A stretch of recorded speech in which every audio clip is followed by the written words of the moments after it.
अस्सलामुअलैकुम स्टूडेंट्स। आज हम कंप्यूटर साइंस का लेक्चर नंबर 3 स्टडी करने लगे हैं। इससे पहले 2 लेक्चर हो चुके हैं। उम्मीद है वो दोनों लेक्चर आपने देख लिए होंगे और उनको अच्छी तरह से समझ कर किताब से पढ़ लिया होगा। कल हमने लास्ट लेक्चर में शुरू किया था traditional file system. Traditional file system हमने बात की थी कि बिल्कुल उसी तरह से कंप्यूटर में भी काम करता है जिस तरह से एक मैनुअल फ़ाइल सिस्टम हम मैनेज कर रहे होते हैं, रिकॉर्ड रख रहे होते हैं। कॉलेज का रिकॉर्ड हो सकता है, वो किसी पोस्ट ऑफिस का रिकॉर्ड हो सकता है, वो बैंक में रिकॉर्ड हो सकता था, बल्कि बैंकिंग का अब तो निज़ाम सारा जो है वो डिजिटल हो चुका है। तो इसी तरह से कंप्यूटर के अंदर भी फ़ाइल सिस्टम होता है। लेट्स से कि हम एक फ़ोल्डर बनाते हैं, उस फोल्डर के अंदर हम एक माइक्रोसॉफ्ट एक्सेल की शीट क्रिएट कर लेते हैं जिसके अंदर हमने अपने स्टूडेंट्स का name, roll number, date of birth वगैरह जो है वो सेव करनी है। तो वो हम उस फाइल का जो हम शीट बना रहे हैं, जो माइक्रोसॉफ्ट एक्सेल की फ़ाइल बना रहे हैं, उसका एक यूनिक नाम रखेंगे। ठीक है, वो उसका एक यूनिक नाम होगा। फिर उसके अंदर जो रिकॉर्ड्स हम तरतीब देंगे, उस हर एक रिकॉर्ड के कुछ एट्रीब्यूट्स होंगे। ठीक है, उनको फील्ड्स भी कहते हैं। ठीक है, यानी नेम का एक फ़ील्ड होगा, कॉलम उसको कह लें। कॉलम, एट्रीब्यूट, फील्ड एक ही चीज़ के 3 नाम है। ठीक है, तो उस नेम का फील्ड होगा, फादर नेम का होगा, रोल नंबर का होगा, क्लास का होगा, डेट ऑफ बर्थ का होगा। ठीक है, तो ये इसी तरह से एक्सेल की एक फ़ाइल बन जाएगी और उसको हम फिर सेव कर लेंगे। और जो हम सेव कर रहे होते हैं, जितनी भी फाइलें कंप्यूटर के अंदर, वो हार्ड ड्राइव के ऊपर स्टोर हो रही होती हैं, यानी कि वो परमानेंट होती हैं। ठीक है, तो ये इस तरह से काफ़ी सारी फ़ाइल्स क्रिएट की जा सकती हैं। तो याद रखने वाली बात यह है कि हर फाइल का एक यूनिक नेम होता है। ठीक है, उस फाइल के अंदर फिर काफ़ी सारे रिकॉर्ड्स होते हैं। हर रिकॉर्ड के काफ़ी सारे एट्रीब्यूट्स या फील्ड्स होते हैं और ये फ़ाइल जो है ये हार्ड ड्राइव के ऊपर स्टोर होती है। ठीक है, तो ये इसी तरह से काफ़ी सारी फ़ाइल्स फिर बनाई जा सकती हैं। एक फ़ोल्डर के अंदर काफ़ी सारी फ़ाइल, फिर काफ़ी सारे फ़ोल्डर बनाए जा सकते हैं, फ़ोल्डर के अंदर फ़ोल्डर बनाए जा सकते हैं। तो ये सारी जो है ये फ़ाइल मैनेजमेंट सॉफ्टवेयर होते हैं। अगर विंडो की बात करें तो विंडो में विंडो एक्सप्लोरर, आपने चैप्टर नंबर फर्स्ट ईयर के चैप्टर नंबर 7 में जब हम विंडो ऑपरेटिंग सिस्टम को पढ़ रहे थे तो उस वक्त हमने बात की थी कि विंडो एक्सप्लोरर होता है। ठीक है, तो वो फाइल मैनेजमेंट के लिए काम कर रहा होता है, जो फोल्डर फाइल सारी वहाँ पे हम शो कर रहे होते हैं। तो ये इसमें ज़्यादा डिटेल जो है वो हमारे स्कोप में नहीं है। इतनी डिटेल है कि हमें बस इसका बेसिक आइडिया होना चाहिए फ़ाइल सिस्टम का। इसके बाद आज हमने जो स्टडी करना है वो है फ़ाइल टाइप्स, कि फ़ाइल की डिफरेंट टाइप्स होती हैं कंप्यूटर के अंदर। ठीक है, कंप्यूटर में जब हम फाइल के बारे में बात करते हैं तो फाइल्स की डिफरेंट टाइप्स हो सकती हैं। ठीक है, मेनली जो है इनको 3 टाइप्स में क्लासीफाई किया गया है। ठीक है जी, तो ये जो 3 टाइप्स हैं ये बेसिकली इसके डिफरेंट पॉइंट ऑफ व्यूज़ हैं। ठीक है, first of all file types usages point of view से, कि यूज़ करने के पॉइंट ऑफ व्यू से, उनका जो इस्तेमाल हो रहा है उसके पॉइंट ऑफ व्यू से कितने टाइप्स की फ़ाइल होती हैं। फिर फंक्शनल पॉइंट ऑफ व्यू से कितने टाइप्स हैं। फिर स्टोरेज पॉइंट, फंक्शनल यानी कि काम करने के लिहाज से वो क्या काम वो क्या सर अंजाम दे रही हैं। ठीक है, उनका पर्पज़ क्या है, उनका अल्टीमेटली यूज़र को क्या फ़ायदा हो रहा है। ठीक है, यूज़र उनसे क्या चीज़ ले रहा है। थर्ड जो है वो स्टोरेज पॉइंट ऑफ व्यू से, यानी कि जो फाइल की ऑर्गेनाइजेशन हो रही है मेमोरी के अंदर, कंप्यूटर की जो मेमोरी है, जो हार्ड ड्राइव है, जो स्टोरेज एरिया है, उस पर फ़ाइल किस तरतीब के साथ फ़ाइलें जो हैं उनका रिकॉर्ड किस तरतीब से स्टोर हो रहा है। इस पॉइंट ऑफ व्यू से भी फ़ाइल्स की कुछ टाइप्स हम देखेंगे। तो लेट्स स्टार्ट। सबसे पहले हम शुरू करते हैं यूजेज पॉइंट ऑफ व्यू से। यूजेज पॉइंट ऑफ व्यू से 3 टाइप्स की फ़ाइल्स हैं। एक फ़ाइल है उसको हम मास्टर फ़ाइल कहते हैं। मास्टर फ़ाइल जो है ये मेन फ़ाइल होती है किसी भी सॉफ्टवेयर की, आप इसको कह सकते हैं। तो ये मेन फ़ाइल होती है और इसके अंदर हमेशा लेटेस्ट और अपडेटेड डाटा होता है। ठीक है, master file contains latest updated data और files and never become empty. और ये कभी भी एम्प्टी यानी कि खाली नहीं होती, इसमें कुछ ना कुछ ज़रूर होता है। मास्टर फाइल ना तो एम्प्टी होगी कभी, और दूसरी बात यह है कि इसमें हमेशा लेटेस्ट डाटा होगा, अपडेटेड डाटा होगा, आउटडेटेड डाटा इसके अंदर नहीं होगा। ठीक है, तो next when the information is in records is changed it is updated in master files।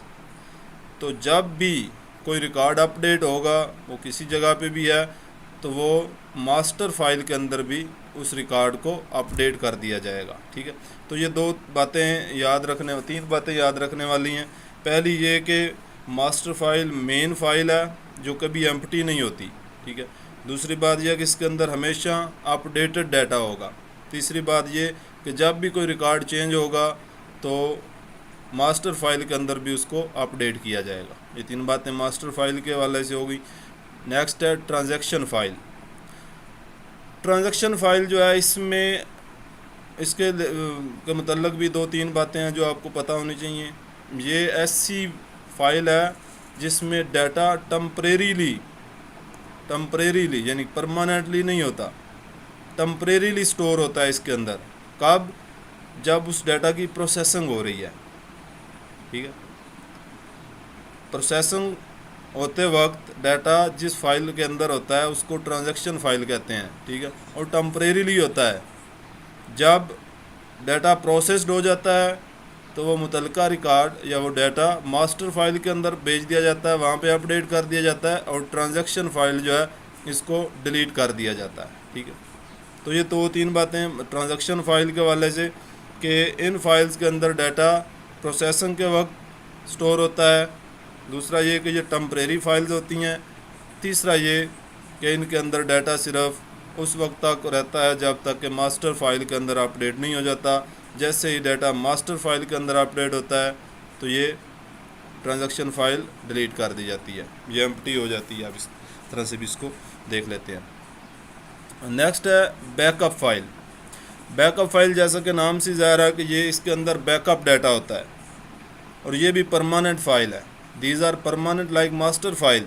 ये मास्टर फाइल्स की तरह ही परमानेंट है, लेकिन दूसरी आप इसको इस तरह से भी कर सकते हैं, ये मास्टर फाइल्स की ही एक कॉपी है, उसकी ही एक कॉपी है।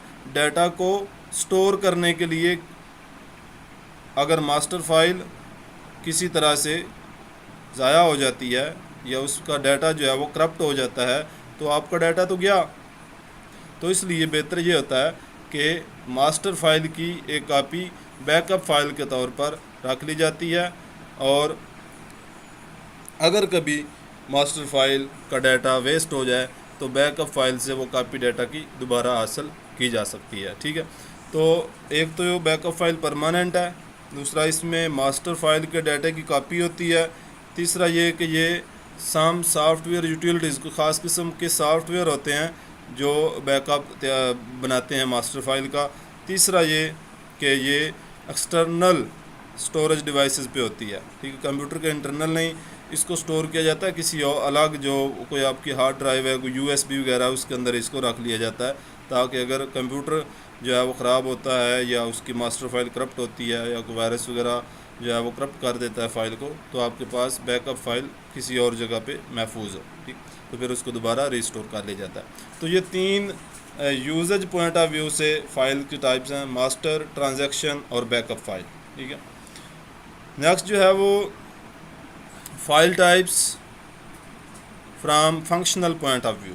फंक्शनल पॉइंट ऑफ व्यू से फ़ाइल की कौन कौन सी, functional point of view, according to the functional point of view files are given proper names.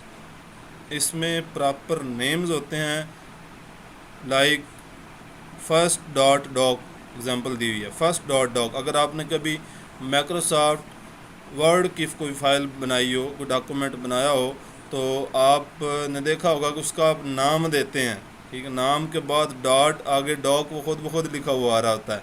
ठीक है, इसी तरह से अगर एक्सेल की फ़ाइल बनाई हो तो .xls जो है वो खुद ब खुद लिखा हुआ आ रहा होता है। ठीक है, तो इसी तरह से अगर टेक्स्ट की कोई फ़ाइल बनाई हो तो .txt लिखा आ रहा होता है। तो ये तो याद रखने वाली बात कि फंक्शनल पॉइंट ऑफ व्यू से जो भी फाइल आप क्रिएट करेंगे उसका बाकायदा नाम देना होगा और नाम के दो हिस्से होंगे, ठीक है। दरमियान में एक डॉट होगा जो उन दोनों हिस्सों को अलग अलग कर रहा होगा, ठीक है। डॉट से पहले वाला हिस्सा फाइल का नेम कहलाएगा और डॉट के बाद वाला हिस्सा जो है उसको फाइल की एक्सटेंशन कहते हैं, जो कि असाइन होती है उस सॉफ्टवेयर की तरफ से जिसमें वो फाइल बनाई जा रही है। और ये एक्सटेंशन इस चीज़ को स्पेसिफाई करती है कि ये फ़ाइल किस टाइप की है, इस फाइल में किस तरह का डाटा है। यानी कि अगर .xls फाइल की एक्सटेंशन है तो ये एक्सटेंशन देख के पता चलेगा कि ये माइक्रोसॉफ्ट एक्सेल की फ़ाइल है। अगर .doc एक्सटेंशन है तो इससे पता चलेगा कि ये माइक्रोसॉफ्ट वर्ड की फ़ाइल है, ठीक है। तो ये इसकी नेमिंग का जो तरीक़ाकार है वो ये है कि पहले नेम होता है फ़ाइल का, फिर डॉट और आगे उसकी एक्सटेंशन होती है, ठीक। अगर आपने कभी इमेज की एक्सटेंशन देखी हो तो इमेज का नाम आगे डॉट png या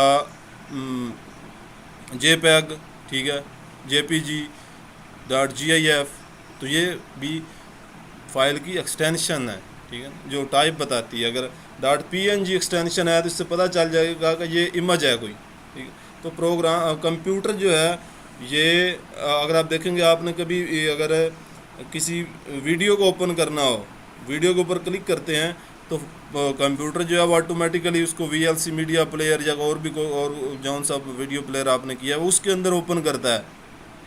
वीडियो के ऊपर क्लिक करने से वो कभी एक्सेल में ओपन नहीं हुई। क्यों? क्योंकि कंप्यूटर जो है वो फाइल्स को पहचानता है उनकी एक्सटेंशन के लिहाज से। एक्सटेंशन डॉट के बाद वाला पार्ट, उससे कंप्यूटर को पता चलता है कि इस फाइल को मैंने किस सॉफ्टवेयर के अंदर ओपन करना है, ठीक है। तो ये इसके नेम्स के बारे में हो गई। फिर आगे दो टाइप्स हैं फंक्शनल पॉइंट ऑफ व्यू से भी। एक प्रोग्राम फाइल्स है, प्रोग्राम फाइल्स, और दूसरी डाटा फाइल्स। प्रोग्राम फाइल्स के अंदर सॉफ्टवेयर इंस्ट्रक्शन होती हैं। ऐसी फाइल्स जिनके अंदर सॉफ्टवेयर इंस्ट्रक्शंस हों उनको प्रोग्राम फाइल्स कहते हैं। हमारा सेकंड पोर्शन जो है वो सी प्रोग्रामिंग का है, तो उस वक्त हम देख रहे होंगे कि सोर्स प्रोग्राम या सॉफ्टवेयर इंस्ट्रक्शन क्या होती हैं जब हम लिख रहे होंगे। फ़िलहाल आप इतना याद रख लें कि ये ऐसी फ़ाइल होती है जिसके अंदर कोई प्रोग्राम या सॉफ्टवेयर की इंस्ट्रक्शन लिखी होती हैं, ठीक है,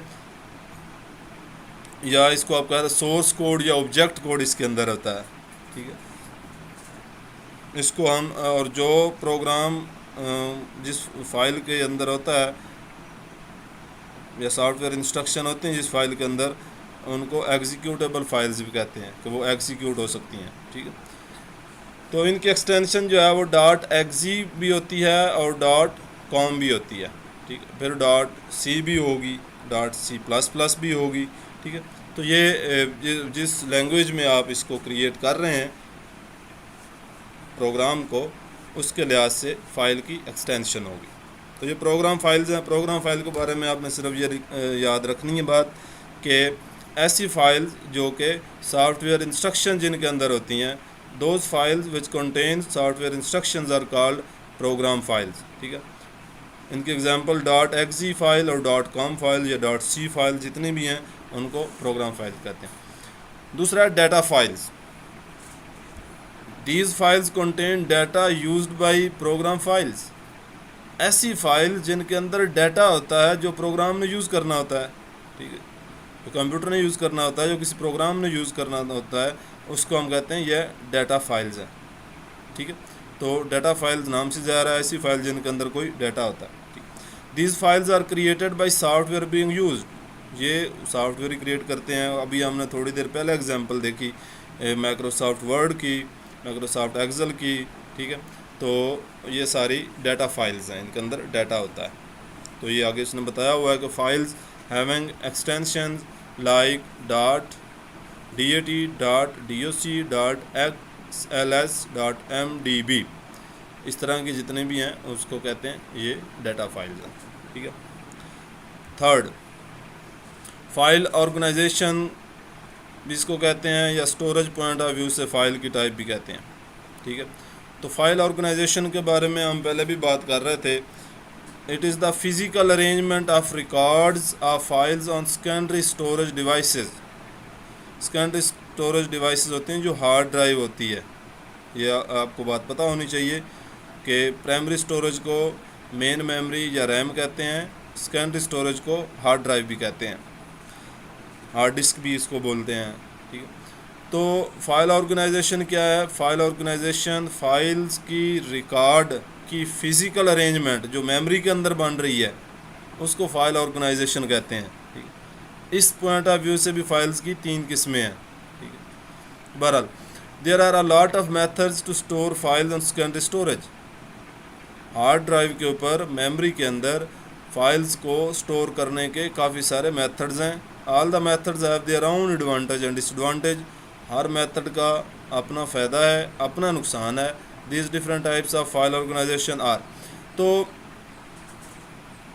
different types of file organization यानी कि किस तरतीब के साथ, किस अरेंजमेंट के साथ रिकॉर्ड्स जो हैं वो मेमोरी के अंदर जा रहे हैं, उनके लिहाज से भी फ़ाइल्स की 3 किस्में हैं। पहला है सीक्वेंशनल फ़ाइल। सीक्वेंशनल जैसे कि नाम से ज़ाहिर है कि एक सीक्वेंस में, एक तरतीब में, जिस तरतीब में रिकॉर्ड्स आ रहे हैं उसी तरतीब में रिकॉर्ड मेमोरी के अंदर स्टोर होते जाएंगे। फिर डायरेक्ट और रैंडम एक्सेस फाइल, इसमें रैंडमली रिकॉर्ड जो हैं वो किसी भी जगह पे मेमोरी के अंदर प्लेस कर दिए जाएंगे, कोई ख़ास तरतीब नहीं होगी। फिर इंडेक्स्ड सीक्वेंशनल फ़ाइल, ये थर्ड वन जो है ये पहले दोनों की हाइब्रिड फॉर्म है, यानी कि इसमें सीक्वेंशनल भी होता है चीज़ और डायरेक्ट एक्सेस या रैंडम एक्सेस भी होती है। तो इनकी डिटेल जो है वो हम इंशाल्लाह नेक्स्ट लेक्चर में देखेंगे और उसके बाद डेटाबेस वाला पोर्शन शुरू कर लेंगे। यहाँ तक अगर आपको कोई मसला हो तो आप पूछ सकते हैं। इसके अलावा यहाँ तक आपने नेक्स्ट लेक्चर तक ज़रूर इसको पढ़ लेना है और समझ लेना है। ओके जी, अल्लाह हाफिज़।